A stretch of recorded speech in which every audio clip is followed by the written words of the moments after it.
All right, ladies and gentlemen, welcome back to Torah Studies Rashi edition. So as you know from last week, assuming that you were here last week, so this year of Torah Studies, our weekly analysis of the Torah portion, this year we are dedicating our studies to the study and exploration of Rashi. Now, I set this out last week. We did an extensive analysis, sorry, not analysis, we did an extensive overview of Rashi, who he was, where he came from, what he was about, his kind of self-defined mission statement. Like, what is he about? He himself tells us that he is coming to explain Pshuto Shamikra, the simple meaning of the verse, which, as we understand, means for the 5-year-old.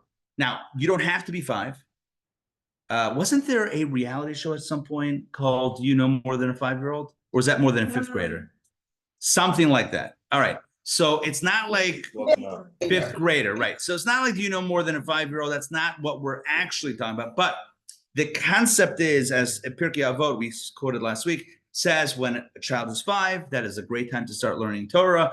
Rashi says, here's what's going on. If you are starting to study, or even if you studied before, but you're reading it just for the simple, right? Just for the simple meaning. You're not looking for anything too elaborate.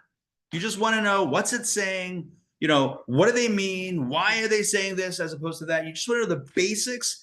Rashi is going to guide you throughout. And Rashi was written with Ruach HaKodesh, with divine inspiration, which means that Rashi addresses perfectly. Richard, I see you. Good to see you. Welcome. Imam, hey, welcome. So Rashi addresses all of the issues that will come up in what we call pshat, the simple meaning of the verse. That is the way that it is done. Rashi addresses all of these questions that come up. Each week, here's how we're doing this. Each and every week, we are going to explore one verse, one Rashi. I know it sounds simple. It is deceptively simple. We're going to take one verse, one Rashi, but I'm going to tell you straight up how we do this. I'll give you the context of the verse. We'll read the verse. We'll read the Rashi. We'll discuss the Rashi. I'll ask you to ask questions on Rashi. You get first shot. All right? All of you around the table and online as well, you guys get the first shot in asking the questions. After we ask your questions, I will ask several questions. Today, I have 4 or 5 questions. The questions should be ones that, when we're done with this, Rashi seems to completely fall down and not make any sense.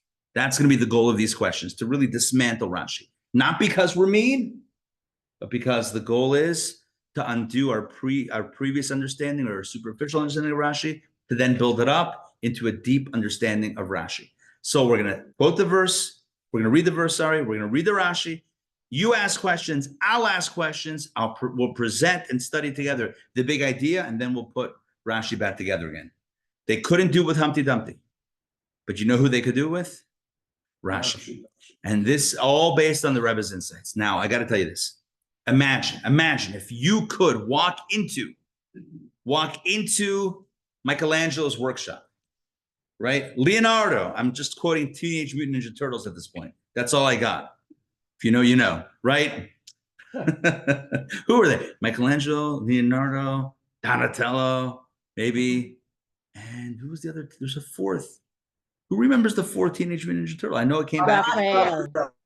Raphael, yes, thank you very much. Oh, the nunchucks guy. I think he was the nunchucks guy. I was always a Leonardo. Very big Renaissance painter. I know, but I'm saying it was also, listen, Mom, I used to go to the newsstand on Murray Avenue, feed quarters into that machine. I was Leonardo. I think he had the blue. I like blue, and he had the stick. It's not relevant. The point is, imagine if you, I mean, it's always relevant, but imagine if you had the opportunity to watch like Picasso, Michelangelo, right? Imagine if you could watch a master artist create their art. You would be like, oh my gosh, this is amazing. Take me inside your process. My friends, the Rebbe's insights in Rashi are a masterpiece. And tonight is the first time, and we will have dozens of opportunities every week. Every week we will have opportunities, totaling dozens of times, to watch the art happen. And so we begin. This week's Torah portion is Lech Lecha. Lech Lecha, so the very quick context. Lech Lecha is at the age of 75. God tells Abraham, go, move, leave your household, leave your ancestral home, leave your land, and go to the land that I will show you. He goes to the land of Canaan. The land of Canaan, he gets it. There's a famine. He has to go to Egypt. Egypt, his wife is abducted. Then she's released. He goes back to Canaan. It's a drama. It's a complicated story. But ultimately, Abraham passes all of the tests that he's given. In total, our sages tell us that Abraham was given how many tests? Who knows the number? 10 tests. He passed them all, culminating with the Akedah, the binding of Isaac, which we are not discussing tonight. However, at some point, God gives Abraham a name change. And God tells Abraham that I'm going to change your name. From what? Who knows what Avram's name was before? Abraham, Avram. And it becomes Avraham. Great. What could go wrong? Let's jump in. Let's jump into the verse. All right, let's jump into the verse. If you have a book, crack it open to page number 23. Very good. If you don't have a book, don't worry. Don't panic. I got you covered. Text 1a. David, if you don't mind, please read text 1a. This is the verse. Your name will no longer be called Abram. Your name will be Abraham, because I appointed you father to multitudes of nations. There we go. The name change. The big reveal. God says, drum roll, please. Right? Your name is no longer Avram or Abram. Your name is now Abraham, Avraham. Now, if you look at the Hebrew, or even, probably better the Hebrew. If you look at the Hebrew, what's the difference between Avram and Avraham? What's the difference? Help me out here. One A, one letter Hey. His name was added one letter Hey. Let me ask you a question. Before we get to Rashi, let me ask you a question on the verse. Why was his name changed to Avraham? Why? Why? Somebody tell me. The verse answers the question. That's Hashem. Well, but right, because so you're right. Hey is one of the letters of Hashem's name.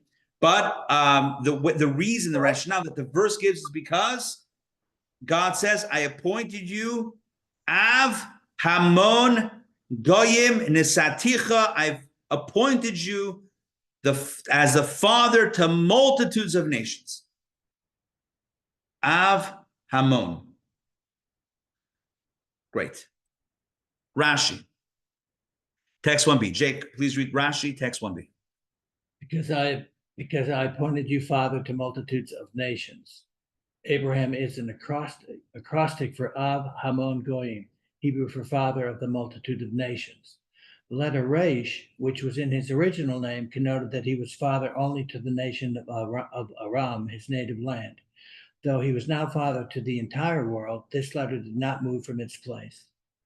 Okay, hold on. We got to pause here. Let's spend some time in this Rashi. That's literally what we're here for. Oh, hey, Lynn. See you. Sit down. We just did text 1a and 1b, the verse and Rashi. Okay, so here we go. Rashi, first of all, okay, here. Oh, rule number 1. You guys ready? I told you 389 rules of Rashi. Pshat, numerology of Pshat. Rule number 1, in no particular order, but rule number 1 that we're coming to right now. Rashi's header, and his header you can find there at the top line in the quotation marks. Whatever words Rashi quotes are the words that he is elucidating.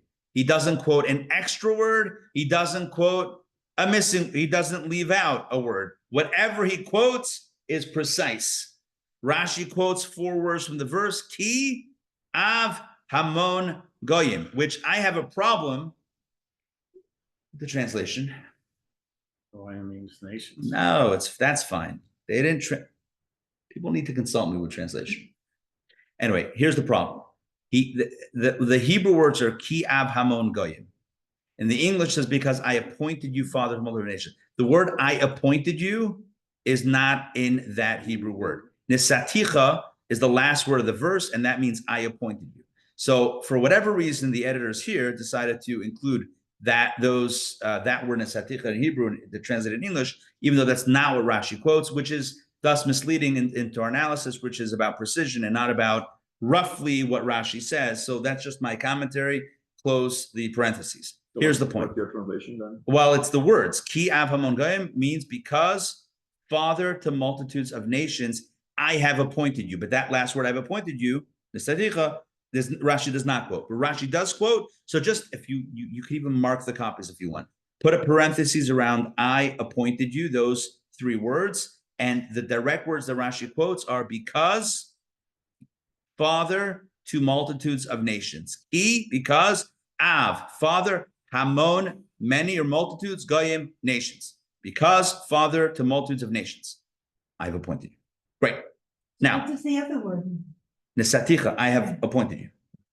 Now, so that's just parenthetical. Now, next, Rashi says that Avraham, well, we're going to do this in the Hebrew, right? Abraham, but let's just stick with Avraham right now. Avraham is an acrostic. What's an acrostic? It's a fancy word. What's an acrostic? You ready? I'm going to make it easy for you. J-Lo.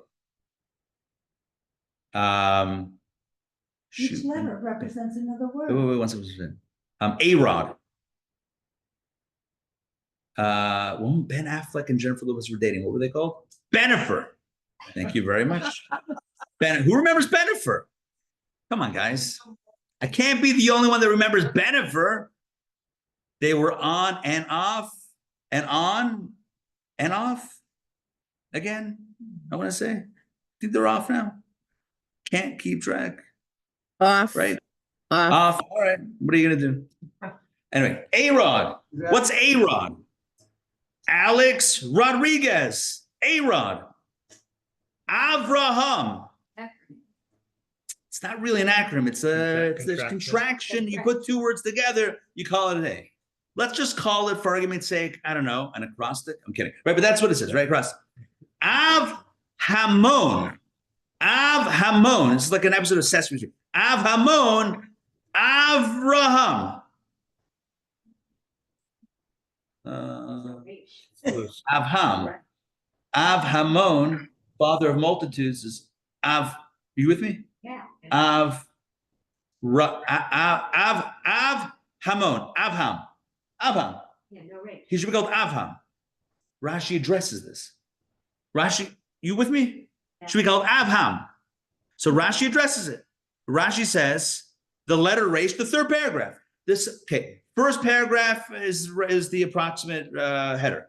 Then it says, then Rashi says Avram is an acrostic for Avhamon, but then it should be Avham. If you literally take Av and the first three letters of Avham, so where's the Avraham? Why the resh?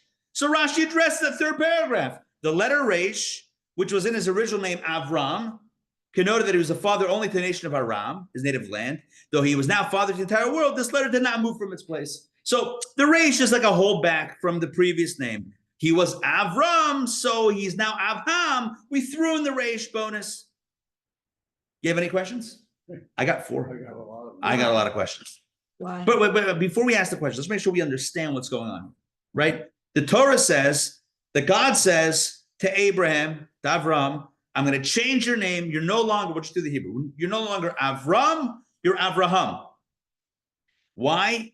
Ki Avhamon goyim nesaticha, because I've made you now a father of many nations. Okay, great. Beautiful. Wouldn't it be Aram instead of Avram? Originally or now? Well, let's save originally. Let's hold off on originally for a second. So Rashi says, he explains. Rashi's explaining. What does it mean that for you're the father of many nations? Oh, it explains the name. Avraham, Avham.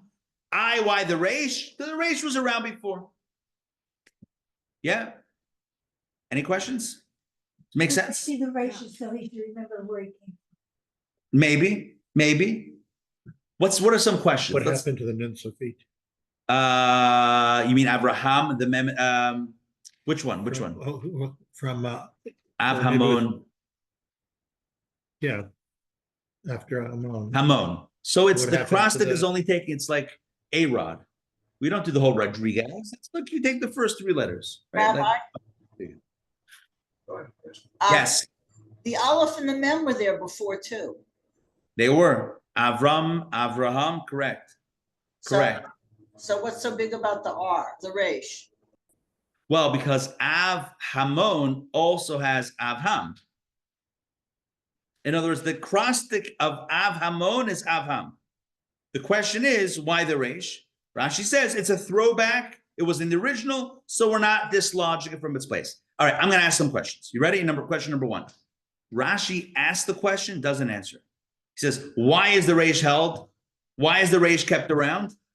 Because we're not going to dislodge it. Because it's still one of the nations. Why? Huh? It's still one of the multiple of the nations. Okay, all right, so that's an answer, but let's ask the questions first. No, I'm with you. That's not a bad answer. The resh in the original. Oh, That's where. Aram. Aram. He was the Av of Aram. He was he came from Aram Haraim. That was the original name. So he was the Av Aram, Avram, right? Avram.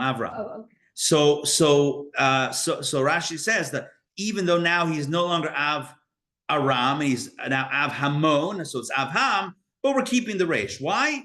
He doesn't give a reason. He says, though he was now the father to the entire world, this letter did not move from its place. The question is, why not? If you're changing his name, if his name now has a new meaning, if it's now Avhamon, then his name should be Avham. Rashi literally asked the question and seemingly doesn't give a sufficient answer. He says, why the resh? And he says, because we're keeping it. Why? Because it's almost like a parent to a child. It's like, no ice cream. Why? Because I said so. Come on, give me something more. Yeah. Why is the resh there, even though his new name connotes that he's a father of multitudes of nations, not just Aram? So he's the Avham. Why the resh? Because that's what it used to be. Okay, but we're changing it. What's going on? So that's question number one. Question number two. Could I just add one thing? Yeah. When when you say the father of many nations, multitude, it should be including Aram. So you don't need the resh. Correct. Multitude of nations means all the nations. You no longer need the particular. Good. Right. Next question. Good. Exactly. Next question. What does it mean when Rashi says the last words that even though now he's Avhamon, Avham, you keep the resh? Why? Lo zazami makoma. The letter did not move from its place. That's weird. The letter didn't move from its place. Why such a weird terminology? Just say they didn't want to remove the letter. God didn't want to remove the letter, or God didn't want to take it away. What's this lo zazam imkom? It didn't move from its place. What's the specific connotation of zazam imkom? In Hebrew, it's a little bit of a strange turn of phrase. That's question number two. Question number three. Did his name have meaning before? Avram, did that have meaning? Avram? Yeah, it says Yeah, here. yeah. Who says? Rashi said? Father of only one nation. Okay, now I have a question. Where did Rashi get that from? Yeah, that's How does Rashi know that? Rashi seems to imply that even the original name had meaning. Where did he get that from? We never. I'll ask you a fourth question. Do names in the Bible have meaning? Do all biblical names have meaning? Do all? I don't know. Well, don't we believe that even today the names we're given are somewhat mystical in terms of what our traits are going to Yeah, be? could be. What about Terach, Avram's father? Did he correct? We have this kind of nuvu, this prophecy. Did he have the prophetic? Terach was an idol worshiper. He owned Idols R Us. I don't know if you remember that, Shane. I think they shut down, but they got bought out and then I think they're called like American Idol now. Wow, I'm getting booed off the stage. Simon, help me out here. Kidding. All right. So listen, my jokes aren't always they're a little retro, but by the way, retro is back. That's the good part of it. That's in order anyway. That's why as well. Exactly. 90s could be today. Correct. All right, but back to this question. What's Terach was an idol worshiper, idol manufacturer, idol seller. I mean, are we going to say that the name that he chose for his son was significant? Maybe. I'm not saying massively no, but it's a valid question to ask because Rashi seems to imply that Avram did have meaning. The father of Aram, Avram. How does he know? Who told Rashi? Divine inspiration. Maybe divine inspiration. Okay, good. And yeah. That doesn't come simply from the text. Correct. Oh, Rashi has to fall up short. Excellent. Good. Like last week. And the final question, which is a technical question, and I almost like, I'm hesitant to ask it. I'm going to ask if the question doesn't resonate, that's fine. I'm going to say it anyway. Look at the header. And I know I've been drilling down this header business, a few times tonight already. In the Hebrew, ki av hamon goyim. Which words is Rashi explaining? Which words? Which Hebrew words is Rashi actually elucidating? Why does he quote the word ki? That's the question. The ki means because. Because is irrelevant here. Av hamon goyim, those three words is what Rashi, av hamon goyim is av hamon is avham. Why the resh? It's a throwback, so it was kept. Why ki? Why is the word ki relevant or necessary in Rashi's header? I know it seems like a crazy question to ask. We're asking on his header? Yeah, it's exactly what I'm doing. I have 5 questions in no particular order. Number 1, why the header ki? Number 2, Rashi asks the question and then doesn't even give an answer, doesn't give a logical answer. He says, why was the resh kept? Because the resh wasn't removed. Hello. Why was it kept? You're telling me it wasn't removed. I literally can see that. Avraham, I see it. It's right in the middle of the name. The resh is there. My question is why? And you're saying because it was left in. Okay, circular conversation here. So how come Rashi asks the question, doesn't answer it? Next question was, how does Rashi know that Avram's original name also had a meaning? And do biblical names typically have meaning? Lots of questions, and now it's time. Well, doesn't it say right there, that at least Rashi is saying it has a meaning? I mean, right. To answer the question, does it have a meaning? Oh, is that exclusive to Avram's old name, or do all biblical names have? And if not all biblical names have meaning, then how does Rashi know that Avram's old name, given by an idol worshiper, his dad, have meaning? All we know from the verse is that the name God gives him has a meaning, because God is saying, Ki av hamon goyim, I'm naming you this for a reason. How do we know that Rashi's old name has significance or some sort of deeper, mystical, cosmic Well, it's saying purpose? Yeah. that it connotes that he was father only to the nation. Yeah, you missed that, but we've already done. Oh, you answered it? Okay, forget it. All right. So here, though, it doesn't say that the resh wasn't removed. It says it wasn't moved from its place. Right. It did So- not move. Right, Active. right. So Right.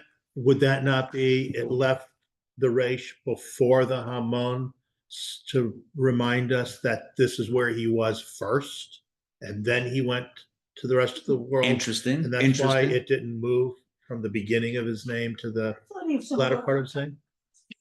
Aram, Naraim, or Kastim, I'm sure they were near each other. We don't have a map right now, but I'm sure they were in proximity. Your question is a good point. But as I think my mom pointed out before, if you say that he is now like the father of many nations, It's telling us we have to remember from where we came. okay, I like that. I like that as kind of like a teaching. Okay, I hear that. Dr. David is writing something here. Let's see what we got. Avraham had not himself yet moved away. No, at that point he had moved. At that point he had already been sent to the land of Canaan, i.e. the future land of Israel, huh? Starts with Lech Lecha. Right, exactly. He's already on the move. Good.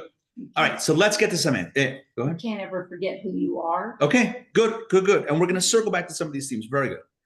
Let's analyze this and break this down to understand Rashi. So at this point, what seemed like a simple Rashi's explaining what Av Hamon Goyim is. Avham, that's where you get it. Either Resh, kept it in there. But when you look a little more critically at Rashi, there's a lot of questions that we could ask.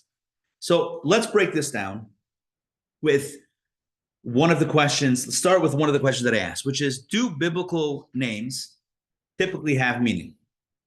The answer to this question is not necessarily. 1 second. Pause for a moment. From a mystical perspective, from a Kabbalistic perspective, you could say that everything has significance, everything has meaning. Rashi is not approaching the text from a mystical perspective. He's approaching it from the level of pshat. Up to this point, how many names, biblical names, has the Torah mentioned? Dozens and dozens. Even in the first Torah portion of Bereshit, it goes through the first 10 generations, the 1,000 years, 800 years, 700, all these people. You have tons of names. How many of them does the Torah explain their meaning? Is there any indication that in Torah, again, pshat, on a simple, Rashi is for the 5-year-old opening up the book. Is there any indication in the Torah that a name either must have or even potentially has meaning? The answer is unequivocally no. Unless, what? What's the only way we would know that a name has significance? Unless? Given by God. It says usually the name because like Key. That's why Rashi quotes key. Rashi is operating with this perspective. A name by default, pshat, not Kabbalah. Kabbalah, everything means something. Pshat. Names, fairly arbitrary. Fairly arbitrary. Why? Because who said otherwise? When were we ever told in Torah that a name means something? We were never told that. Huh? Adam, Yes. Chava, No, actually. Aim Kochai. Yeah, we have a few. And what about all the other ones that are not mentioned? I thought that Adam, when he was giving names for everything, for all the animals. Okay. All that meaning. Yeah, he called all the animals, but we still, again, that's Chassidus and Kabbalah explained that he knew the source, the soul. But from a level of pshat, we have dozens of names, and maybe a handful or less than a handful of names have some sort of rationale suggested as to what the name means. Therefore, the simple operation, we're operating on a simple level, names, unless otherwise told, unless we're told otherwise, don't necessarily have meaning. Comes along this verse, the verse that we're studying, and God says to Avraham, by the way, I am changing your name. Your name is no longer, let's pull up the verse again, the initial verse. Your name is no longer Avram. Your name is now Avraham, because I appointed you father to multitudes of nations. The word because in Hebrew, that's the word ki, indicates that your name, this name now, is a name of significance. This is not one of those names that is just a name. This is a name that has significance, deep significance, and meaning. Are you with me so far? Does this make sense? Yes? Okay, good. So, whereas names typically don't necessarily have meaning unless otherwise specified, this is a great example of a name where it is specified. This one has meaning. Pay attention.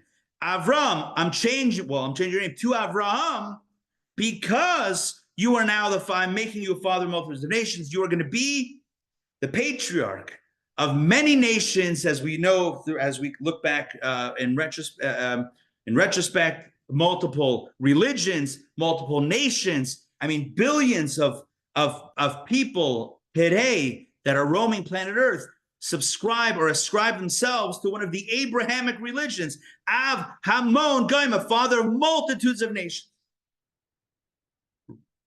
The Torah itself, God himself, is telling us this name is of import.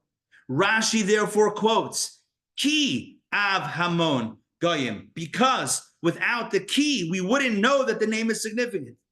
But now Rashi has a problem, and a problem we know we've discussed already probably a half a dozen times tonight. What is the problem with this? The problem is, if this is the rationale for his name, Av Hamon, his name should be Avham, Av Hamon, right? A. Rod, Alex Rodriguez, Benefer, kidding, right? Lahavdil, right? It should be Av Ham, Av Ham On. Avham is the acrostic, is the shortened name, Avham. Why the resh? Rashi deduces the fact that the resh is there. Where does the resh come from? It comes from the original name, Avram. So the resh was kept. What does that mean? Listen to this. The fact that God keeps the resh. That itself is indicative of what? That the original name also had meaning. You see the dominoes? Again, the fact that Avraham has meaning because literally God says, I'm giving you this because. God is saying, here's the reason why, which means there's a reason. Once you have that reason, now you know that this is significant. But it should be Avraham. It shouldn't be Avraham. Why the resh? The fact that it has the resh, which comes from the original name Avram, indicates that it's a holdover. If it's a holdover, why isn't it just disregarded? Must mean that the first name also is significant. So we don't want to just willy-nilly get rid of it. Now we know that even the name that Terach, the idolater, gave his son Avram also had significance. Rashi says, well, what's the significance of Avram? Oh, where did he come from? Aram. Aram, the father of Aram, right? The leader of Aram. Avram. That was his name. You follow me with Rashi? Let's read this inside. But the question now is, but he doesn't. The original significance was. Because he doesn't know. Well, one second. He explains the original significance. That's where he came from. The original significance is the father of Aram. In other words, his father, let's say, didn't know this. He couldn't prognosticate, or maybe he did. Avram, his first name was Avram. His original name was Avram. Avram is the acrostic for Aram, the father of Aram Naharaim, the original city where he lived. Avram. Then God is saying, now I'm going to make you into not just the Aram, the head of Aram, but you're going to be Avhamon. So you're now Avham, but we're going to keep the resh. But why? Oh, not yet. Let's read a few more texts, and then we're going to get to this final answer. Take a look at text number 3a. All right? Jose, please read text 3a. And here is the Rebbe's beautiful exposition. We're going to go through this step by step. Text 3a, page 25. All right, take it away. This is what Rashi means when he writes the letter Resh, which was in his original name, connoted that he was father only to the nation of Aram, his native land. With these words, Rashi informs us that there is a problem. The letter Resh does not belong in the Abraham acrostic. Its presence in the new acrostic tells us that the name Abraham also has meaning, a meaning that is consistent with the meaning of Abraham, father of multitudes of nations. See that? See how Rashi deduces? But we figured that out before we read this. Because we're smart like Rashi. Nah. No. But we figured this out, but not with this subtlety. Again, if we start from the premise, again, we're starting from this, the pshat premise. The pshat premise is names are insignificant unless we're told otherwise. So we start with that premise. In this case of Avraham, the Torah clearly is telling us it is significant. Not only is God doing the name change, he gives the reason for the name change, ki Avhamon. And Rashi says, not only is it a rationale for changing the name, but it's actually embedded in the name itself. Avraham is Avhamon. Red flag, what's with the resh? The fact that it is a resh, Rashi understands that, that must mean that the original name that had the resh must also be significant. And thus, God didn't want to wipe that original name away. Now, but what does Avram mean? Text 3b. Bern, you want to read? Text 3b, page 26.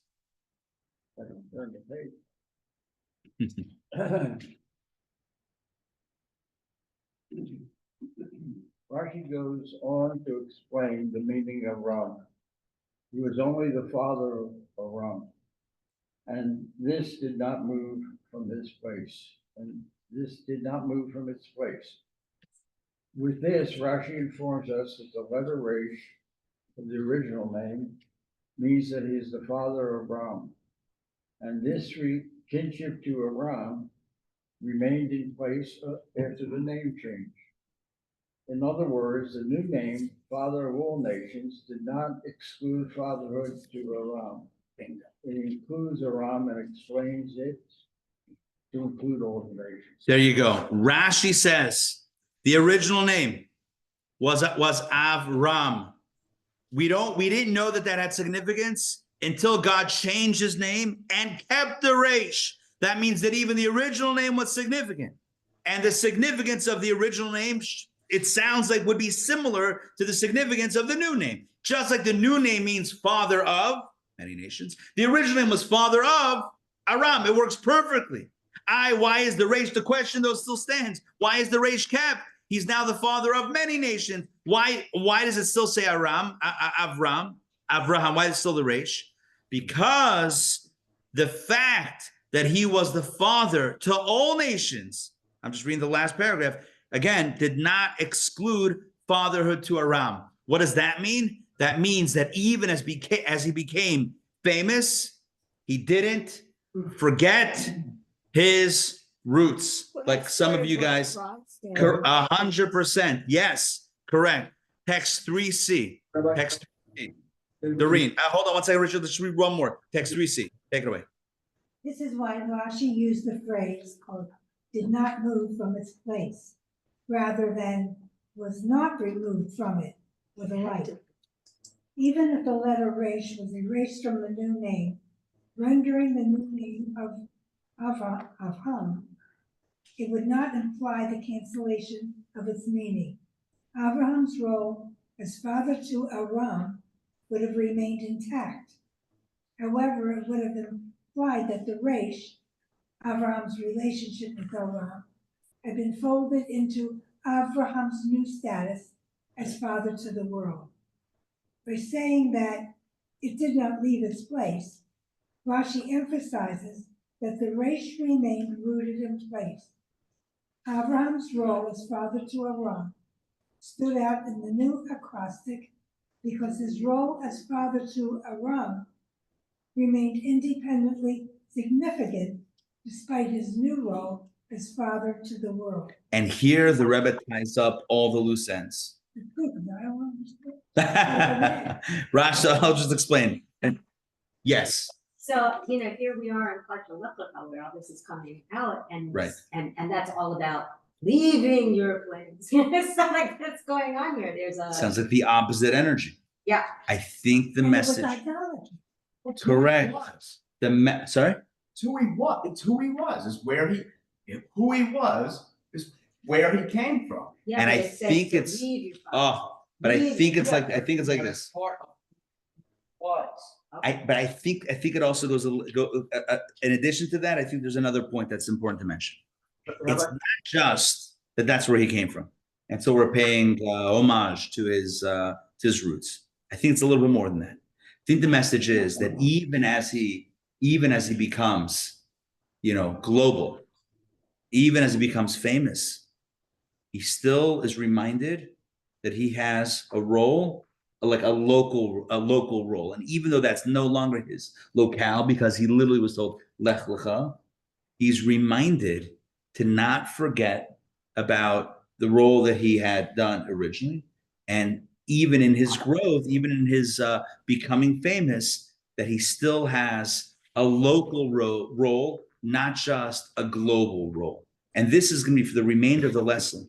We're going to speak about Jewish teachings regarding local versus global, which is a powerful concept unto itself. But before we segue into the application, which we would call the Yaina Shel Rashi, the wine of Rashi, i.e. the life lessons that we can extract from Rashi, I just want to go over quickly the basic meaning of Rashi as illuminated by the Rebbe's insight.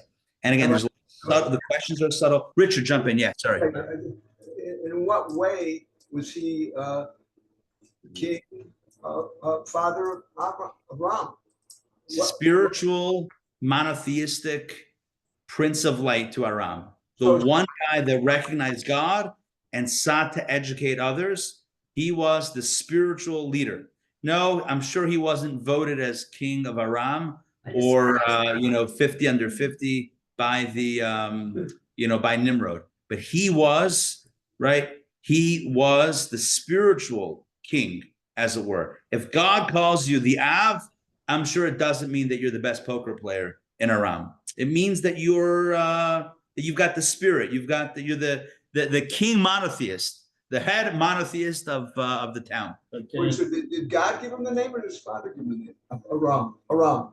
His father gave him the name, but the Torah reveals the significance as when God changes his name to indicate that he is now the spiritual father of a multitude, the spiritual inspiration for a multitude of nations, but it keeps the Reish. Again, to answer your question, I'm going to have to do the review on it. So hold the question. Let me just do the quick review, and then we're going to move on to the last part of the lesson. So in short, here's what we know. And it will sound repetitive what I'm about to say, but I'm just kind of summarizing it so that we can move on. So in short, the verse tells us that God turns to Avraham one day and says, I'm changing your name. It's no longer Avram, it's Avraham. Why? Now, this is not me asking. This is God saying, why? Because Hamon Goyim Nesaticha, I am now making you, I'm making you now the head, the father, of a multitude of nations. That's what God says. Great. Rashi comments on the words, or quotes the words, Ki Av Hamon Goyim, and says the following, again, with the Rebbe's understanding. Here we go. Basically, Rashi starts off with the premise that names are not significant unless we're told otherwise. In this case, clearly the name is significant because we are told that it has meaning. In this case, what is the meaning? Av Hamon, father of many nations. Great. Av Hamon, Rashi is thinking the acrostic of which would be Av Ham. So why does it say Avraham? He asked that question in his Rashi. He says, why the Reish? And he answers, because the Reish is a holdback. But why would you hold the Reish from his old name that didn't have meaning? Must be the original name did have meaning, even though Terach gave it, and even if he didn't know why he gave it to his son, it doesn't matter. The original name did have meaning. If it didn't, God would have dropped it. Right? If God kept it, it means that it has meaning. What's the meaning? Rashi posits it's got to be similar to the if you keep the Reish, so then the old name Avraham must be similar to the new name. If the new name means father of many, then the old name probably meant father of one. In this case, it's Aram, Avram. Why isn't the Reish removed? Because even after Avram becomes famous, Lo Zazam Imkoma, it didn't move from its place. Why move from its place? It means literally, because Avram, although he literally did move from his place, he left his hometown, but nonetheless, he didn't move from his responsibility to the local environment, to the local community, even his old local community, even as he became global and famous. And this leads us into our lesson. Yeah. But he sort of disassociated with his old place because he became monolithic.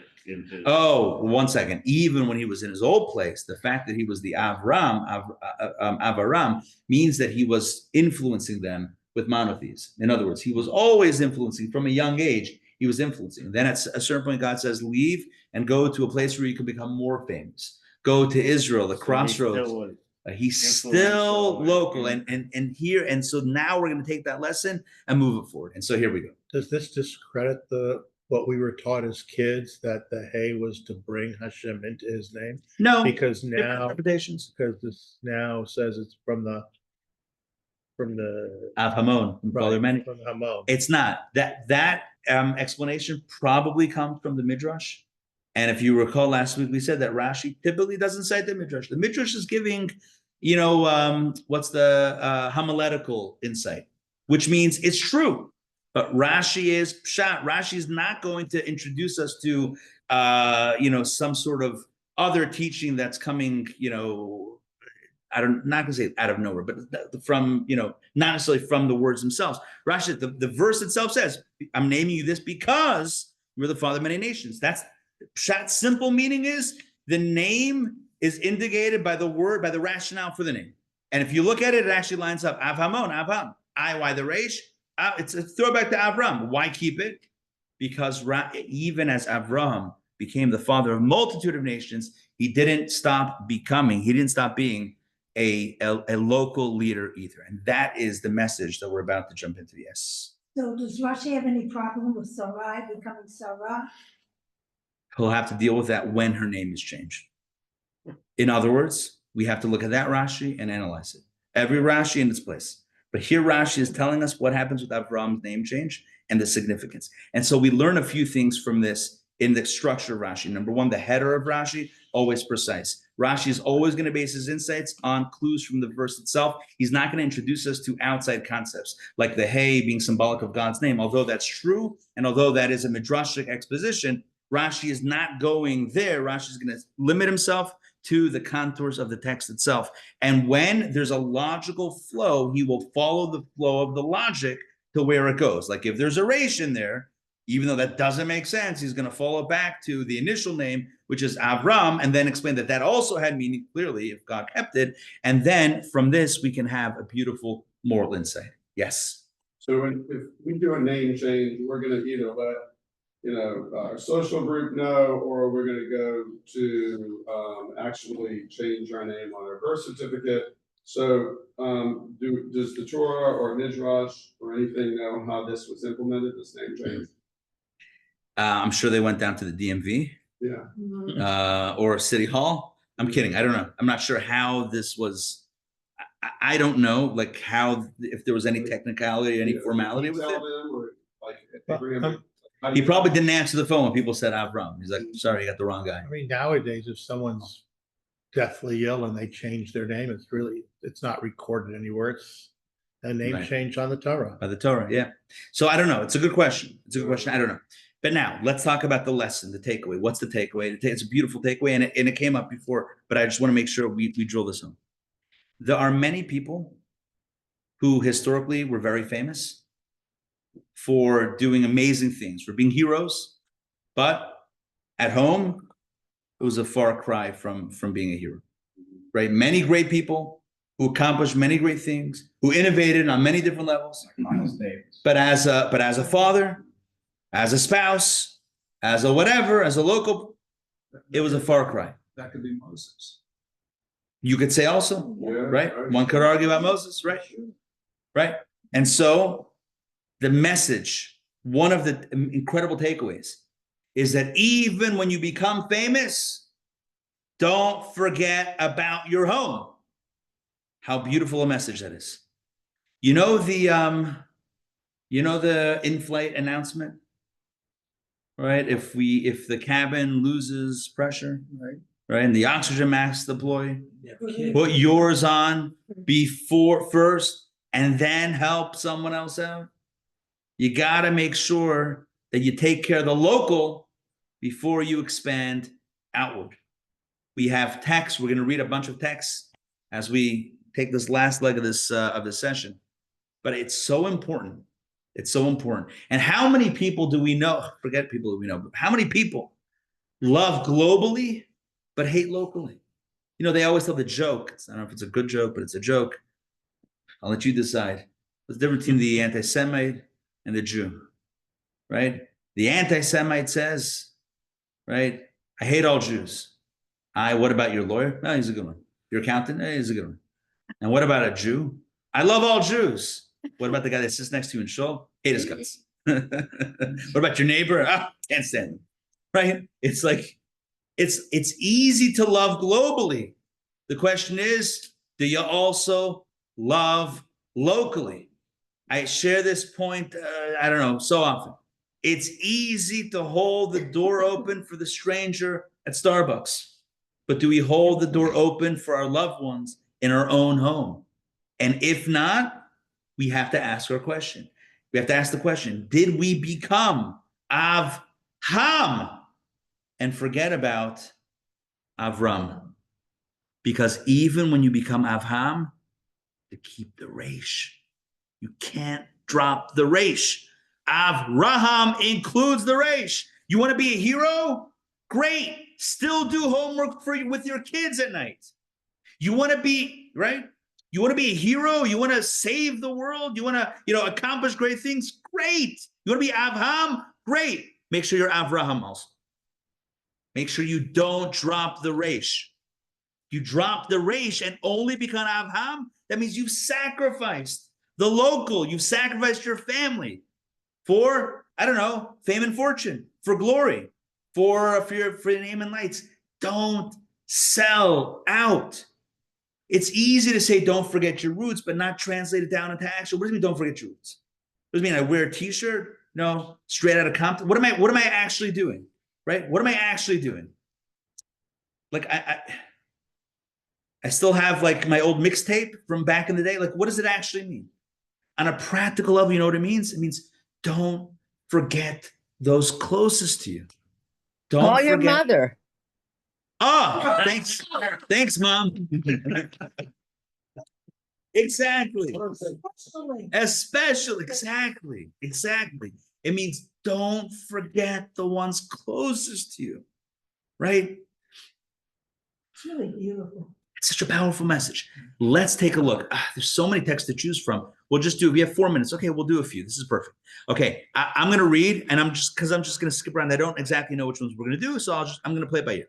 So turn to text number 5. Text number 5. Page 29. Thank you. Text 5. Our primary responsibility in life is to make ourselves spiritually whole. This can be divided into 3 general tiers, and we must do our best in each. The 3 tiers are: first is to be the best that we can be in terms of character and behavior. That means for ourselves. The second is our relationship with our community. To assist everyone, we strive to be the best that we can be and introduce godliness and holiness to our surroundings. The third, page 30, is a tier for which we are ostensibly not responsible and are seemingly not responsible. These are people beyond our physical and spiritual reach. However, we must do our best to reach them too, for one is obligated to say the world was created for me to improve. Therefore, they too are within our scope of responsibility. So the Rebbe lays out the thing like this. We have, so there's self. He doesn't mention family, but I'm going to say self and family, right? Self and family, right? The innermost circle. Then you have community, and then you have like the larger world. And so the responsibility begins from the inside. It doesn't mean we have zero responsibility to those that are strangers, to the outside, to the larger. Of course we do. Avhamon. We need to be impacting everybody, but it has to start from within. Text number 6. Though it is our mission to utilize our talents and abilities to impact our surroundings and the entire world, it must begin with us.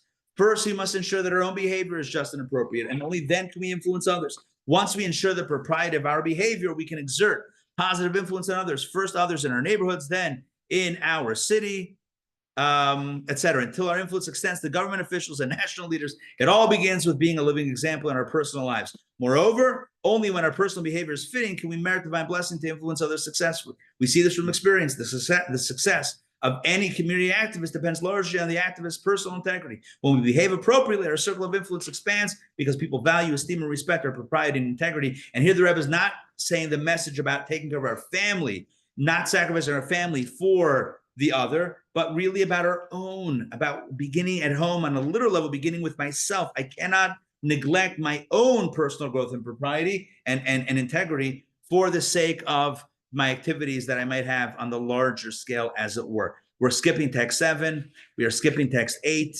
We are now going to text number 9, which is how this manifests an area of halacha when it comes to giving tzedakah. A poor person in your family comes first. Poor people in your household receive priority over poor people in the city. Poor people in your city receive priority over poor people in other cities. This is inferred from the order of the passage: to your brother, to your poor person, and to the needy in your land. This is straight up Rambam Maimonides in his laws of Matnat Laniyim, laws of gifts to the poor. He says clearly the concentric circles begin from within. Your family, your household, which could be like extended family, your community, and then it fans out. You start from within. Never sacrifice those closest to you for the sake of those outside. That's not how it works. And finally, yes. Israel. Yeah, Israel does jump in. Yeah. Like that could be certainly your community. Correct. Israel does jump in before. Yes, correct. Text. Yeah, Israel jumps in before city. I think it's with community. Israel comes with community. Your family still comes first. Your extended family. Yeah. Or you're saying, yeah. Text number 10. And here we're going to conclude with a letter. This is a letter that the Rebbe wrote to a rabbi in Morocco. Listen to this story. There was a rabbi in Morocco who got a position to be a rabbi in Israel. And he wrote to the Rebbe asking him in the 1970s, asking, can I, he asked him for a blessing to leave Morocco and become a rabbi in Israel. The Rebbe writes, I was surprised to hear that your honor was advised to consider relocating to a different country. I am certain the suggestion is impractical considering the multitudes, not only in your city itself, a thriving community, but also in its environs, in the country at large, and in neighboring countries who require your honors mentorship. They require your halachic guidance and your inspiration to love and fear God, etc. Nevertheless, I permit myself to write about this in the confidence that you will certainly continue to lead your sacred congregation and the country in which you reside. May you continue in your seat of rabbinic governance for many years, and may you experience the joy of witnessing the efficacy of your work. The Rebbe, let's continue, 36, next page. If our sage of blessed memory taught the poor people of your city come first, it is certainly true that the poor people of your entire country come first. For one such as yourself, elaboration is quite superfluous. I am certain that you are of similar mind in accordance with the well-known saying, do not abandon your place. May you continue to strengthen Torah study and observance in Morocco and its environs. May the merit of the entire community stand by you. This is a radical response where the person's asking for a blessing to take a position in Israel. And the Rebbe is saying, but if you leave Morocco, then who's taking care of Morocco? You can't remove the Reish. Now, this is, I'm sure, a very specific answer in a very specific scenario. I wouldn't say that the Rebbe, that we can learn from this, that the Rebbe was never happy for anyone to take a position in Israel. That's not. This is one story with one rabbi of one community. Clearly, at least my understanding of this is, in that situation, there was no one to replace the Reish. If this guy would have moved, kaput, it would have fallen apart. The Rebbe is telling him, if you want to even consider elsewhere, you have to make sure that this is solid and stable, and you can't just pull out and say, well, I got something better, so it's going to fall apart. This is how it works. The way it works is, he's called Avraham. Avraham's name is changed to Avraham, and the Reish remains. Even though he's now famous, he's now global, he's gone viral, he's got millions of followers on TikTok, he still remembers his local community and his local haunts. He still visits the locals, he still hangs out and inspires, and that is the message for all of us. Even as we think about, global and expanding and our larger circles, never forget our inner circles. Never forget your inner circle, starting with yourself. Don't neglect your own growth. It's not an excuse to say, well, I'm inspiring others, I don't need to work on inspiring myself. You gotta work on yourself. It's not enough, and I'm speaking to myself, it's not enough just to teach. You also have to learn, even for yourself, number one. Number two, never neglect your family for the sake of, these quote unquote larger aspirations. I have so many important things to do. I'm curing, global diseases. I have no time to spend at home. That's now you're Avraham. That's not what the Torah says. The Torah says you got to be Avraham. You got to keep the Reish. Keep the Reish. Remember where you came from. Remember who your core responsibility is to. And with that, the two won't be in contradiction. We'll be able to be effective and influential out there as well as in our environments and make a real difference and be a mensch. Thank you for joining me tonight for Torah Studies. Hope you loved it. Hope you're thrilled by it. And we'll see you next week. Same bad time, same bad channel. For the Torah portion of Vayera. All right. Any questions, comments? I have a comment, Rabbi. Ross, you enjoyed? Yeah, very much. Good. Rabbi. Right. Yes. Good. Michael, got it?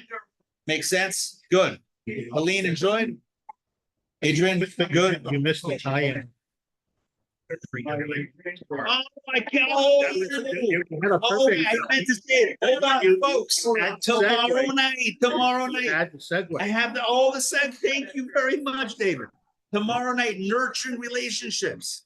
Our new 6-week course. How did I forget the tie-in? Oh my gosh, it's the most obvious tie-in ever.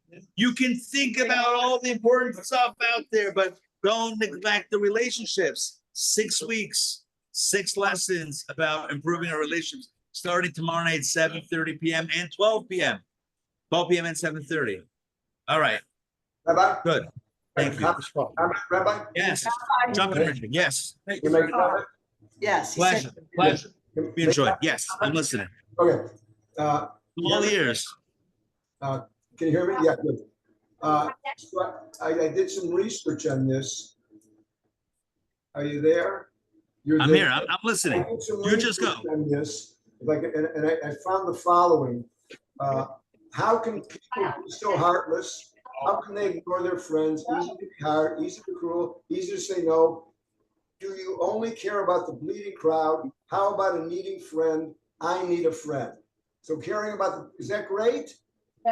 Love it. It's from the musical Hair, 1970 something. Just thought I'd throw that out. A lot of Here's research on- right here. Da, da, da, da. Easy to be Could you repeat it, Ari? I can't. There's no way I can repeat that. He read. He Mom read. wanted me to repeat it. I'm going to repeat it. How can people be so heartless? How can they ignore their friends? Easy to be hard, easy to be cruel, easy to say no. Do you only care about the bleeding crowd? How about a needing friend? I need a friend. Hair. There you go. It was also popularized and remade by Three Dog Night. Yeah, true. Nice. There you go. Absolutely. Absolutely. Love it. All right. All right. See you guys. Okay. All right. Enjoy.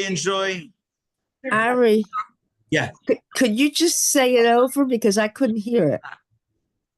He recited lyrics that I don't know by heart. Oh, lyrics. Okay, Yeah. never mind. See you tomorrow.